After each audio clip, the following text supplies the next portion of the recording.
What's up, everybody? So I've just seen the Fantastic Four First Steps, and I have to say I've come out of the cinema feeling a little bit meh about it. Don't know if it's just me, so let's break it down and give it a review. Straight off the bat with this movie, I kind of got reminded quite a lot of Captain America, the First Avenger, and I think the reason for that is because we're going kind of back in time prior to like the modern day MCU storyline to a bit of a prequel, albeit in this case we're not just going back in time, but also in space and in some other dimension in the multiverse. So it's a little bit different, but it has that same kind of vibe as to going back to an origin story, this time, of course, for the Fantastic Four. One thing I liked is that it didn't spend too much time going back over the same stories that we've already seen in movies in the past. So the whole story about how they get their powers, they do touch on it. They do briefly kind of show you through the intro of the movie, but they don't focus so much of the time on it, which means you get more story later on in terms of what's actually happening throughout the film. Similar in the way that they dealt with that in the Spider-Man movies with Tom Holland. You never really actually saw him get like the radioactive spider bite. You kind of just are told that it happened and you don't have to worry about it because you've seen it so many times in movies before. So I liked the fact that we pretty much jumped straight into having the Fantastic Four as these superhero family that everybody knows and everybody loves, and they're very much like a celebrity. And what I also loved, and again, kind of reminded me of Captain America, the First Avenger, was the fact that they are kind of on top peak of this like celebrity status in the same way that Captain America was a bit of an icon throughout what would have been for him the 40s. I think now we're in the 60s with Fantastic Four, but it's that same kind of like they have cartoon versions of themselves and comic book characters of themselves and action figures and all these kinds of things in the same way that Captain America did just 20 years prior. The problem though for me is that because of that slight not nod to Captain America, the First Avenger, but that kind of similar idea, is that it's reminding me so much of Captain America and that first phase of like the Marvel movies when they were first coming out and the excitement that they had, and the fact that the MCU now just kind of doesn't really do it for me anymore. It lacks those characters that I'd fallen in love with all those years way back when. The thing is as well is that we're introduced to this new villain, Galactus, who appears kind of like as this giant thing throughout the movie, and he's kind of the big bad who inevitably goes off at the end of it, and presumably he's going to be like the next main villain, I suppose, along with Doom. And I really don't know what they're doing anymore when it comes to Kang the Conqueror. I think the last thing I had heard was that they've just really dropped that whole storyline, which means that for that first kind of like wave of movies and shows that came out after Endgame were kind of just a complete waste of time. I don't understand why they've done that. I felt like they could have just recast and carried on with that story, and I would have been maybe a little bit more invested in it, unless they felt like they had done with that story all that they could do. But really, I don't think so. And they've kind of, I feel like, replaced him with Doom, and casting Robert Downey Jr. as that as well. I don't know. It just doesn't feel right. And now having Galactus turn up on this, and I think he's supposed to be one of the new like big bads of this current saga. I don't really know where they're going with it, and it all feels incredibly messy. So the storytelling isn't particularly linear. It's not really clear what's happening with this. And where I felt like the first saga of Marvel had done really well in building Thanos up over movie after movie after movie, that when he finally appeared, he really was like the dreaded big bad that had come along. But now it's like, well, Kang's kind of fallen by the wayside, and that doesn't really seem to be going anymore. We don't really know what's happening with Doom, and now we've got Galactus, who I don't know whether he's a genuine threat or not. So it's kind of, I don't know, a little bit, I don't really know what they're doing. It's all kind of up in the air. And throughout watching this movie, I just feel like there's a real lack of direction. Like I'm constantly watching it thinking, okay, great. All right, well, when is this now going to tie into the actual MCU and Earth 616? When is it going to blend in with the characters that we know? How are they going to get from their world to the one that we usually see in the MCU? How is that all going to tie in? And there's constant opportunities for it to kind of happen. And I'm sitting there thinking, okay, this is it. This is where they go through that wormhole when they end up in an alternate universe, and it's going to be the one that we know. Or they go through space, almost like hyperspace, quite a lot through this movie. And again, you think, okay, well, they're going to come out at the end of it, and they're going to be in the universe that we know. But it just never actually happens. They send Galactus off at the end of the movie into an unknown realm, an unknown dimension. So maybe he goes to Earth 616, but it's never actually confirmed. All we get is a mid-credit scene where you see the back of Doom's head in a hood. sort of obviously suggesting that's the first appearance of him, obviously in the franchise. You don't see his face, so you don't really know whether it's Robert Downey Jr., but it's obviously probably meant to be. So there's obviously connecting storylines that are coming, and we know that Fantastic Four are going to appear later on in the franchise, but I don't know, it just feels like a good film. Like, there's nothing really like wrong with the film. My only real gripe with it is that it was kind of just a retelling of Rise of the Silver Surfer. It felt exactly the same to some degree. Very similar storyline, but I liked the kind of like the 60s take on it, the slightly different vibe.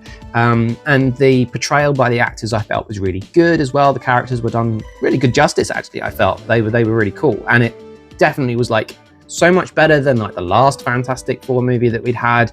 I don't know if it was as good as the ones that I kind of grew up a little bit more with, way back when, with like Jessica Alba and all that kind of stuff. We had the two movies with Chris Evans as the Torch and that kind of thing.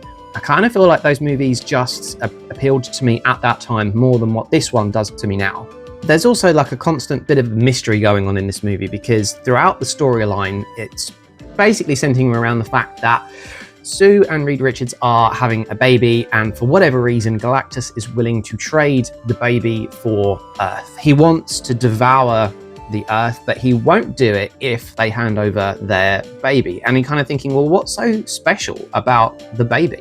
I couldn't help thinking throughout the whole thing that that baby is going to turn out to be Tony Stark, because I'm pretty sure that there is a comic book arc where Tony Stark is the son of Reed Richards, and that's where he gets his intelligence from.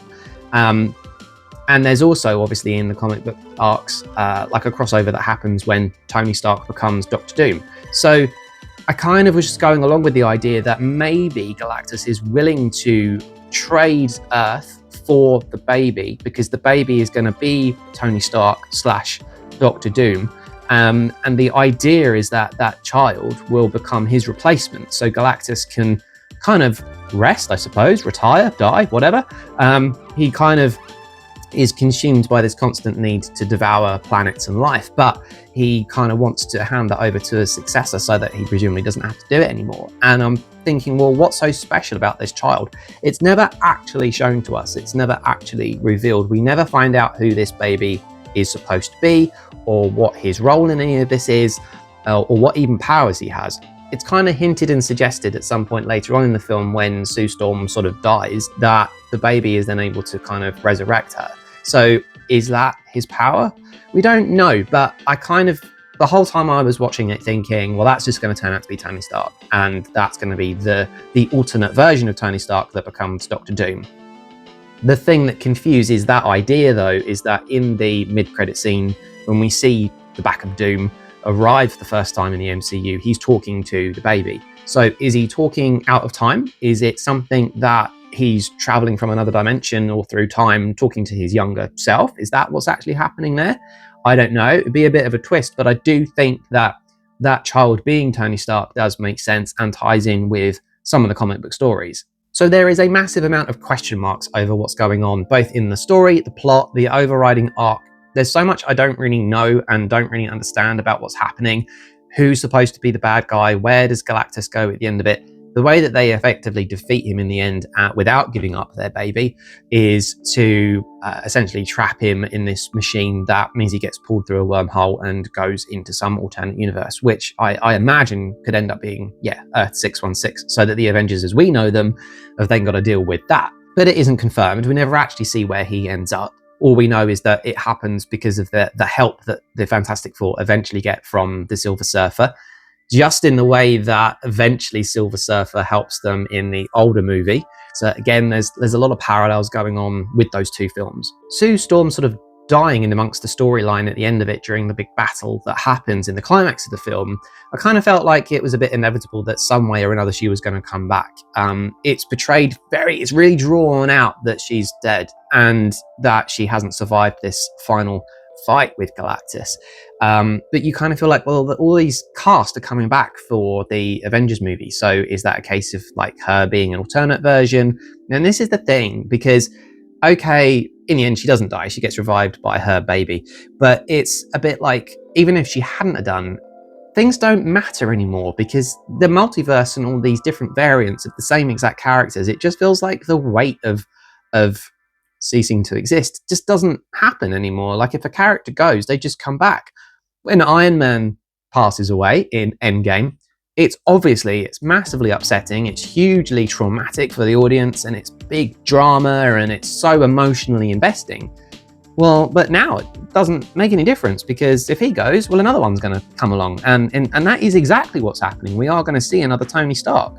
I mean, it's not confirmed, I don't think, that this version of Doctor Doom is definitely a reincarnation or an alternate version of Tony Stark, but how can it not be? How can they not do that? It's exactly what happens in the comic books. I think Victor Von Doom and Tony Stark swap over in this, whatever universe that they're in. So it's probably a case of that happening. So there is that connection to Tony Stark. So it's like, okay, well, we've lost a Tony Stark and an Iron Man in one universe, but he's just going to come back in another one. So the weight of losing characters just doesn't really hold anymore. But at the same time, it's deeply frustrating because the actual characters that I love myself never get the chance to actually come back. I want to see Chris Evans as Captain America. I want to see Scarlett Johansson as Black Widow. Those two characters carried the whole of the first saga for me. They were my absolute favorites, especially after Winter Soldier. Like, those two characters, I just loved them. And both of them kind of either end up deceased at the end of Endgame or effectively old and retired. So those not being there anymore kind of just make it a little bit irrelevant. I don't emotionally invest in these films anymore because my characters have already gone. The one character for me that kind of carries the MCU as a fan is Daredevil, but he's a street level person. He's never really going to appear in Fantastic Four. I don't know if he's supposed to be appearing in the upcoming Avengers movies and whether he actually gets some big screen time, which obviously I'd love, and obviously that would pull me in. But we've lost Black Widow and Captain America, so to me it needs my trio, my third character in Daredevil to kind of come into it. But I just got this feeling that he's not going to do it. I know that they're currently filming a new season of Daredevil Born Again, and The Punisher, let's not forget him, as being one of my favorites. I know they're filming series for those characters at the moment, but again, they're Disney Plus shows. I want to see these characters on the big screen, messing around with the Avengers and doing all of these things. But now we bring in the Fantastic Four, and I'm just not excited by that.